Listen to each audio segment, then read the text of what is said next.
So here are what seem to be a pair of Nike Lebron 8 Veterans Day, and they're absolutely disgusting. I've had this pair for years, since high school in like 2010 or 2011. You know how it goes back when you're a kid. You just beat shoes up and then get a new pair. This was before I really got into sneakers, so this was before I actually took care of, what I owned. I dug them up from the back of my closet and saw them in this condition and figured maybe I could clean them up.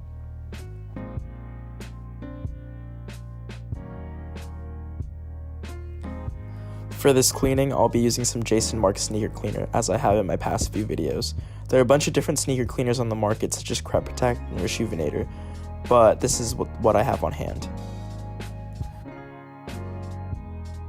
For those of you who don't know how it goes, you just get a little container, put some warm water in it, along with some solution, and dip the brush into it and just go to town and do some scrubbing. Simple as that.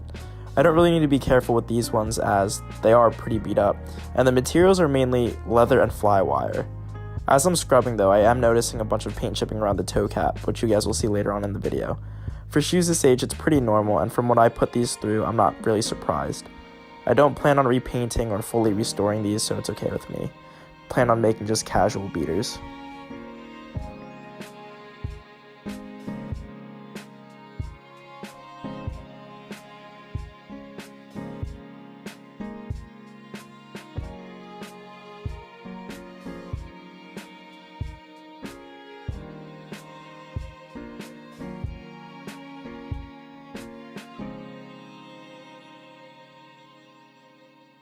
So here they are all cleaned up.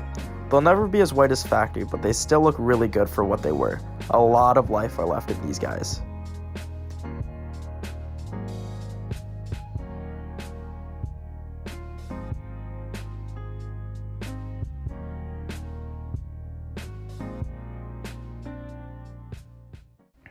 And a quick lesson for you guys.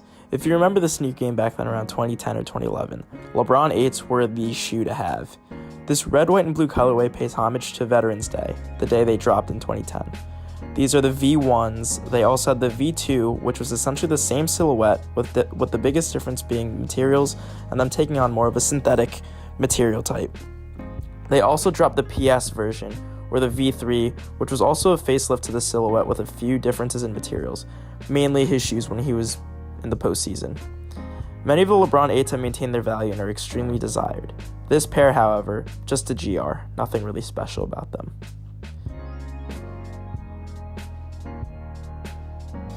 But that's all I have for this video. Hope you guys enjoyed the on-foot portion as well. Any suggestions or feedback in the comments would be greatly appreciated. Thanks for watching and stay tuned for more videos.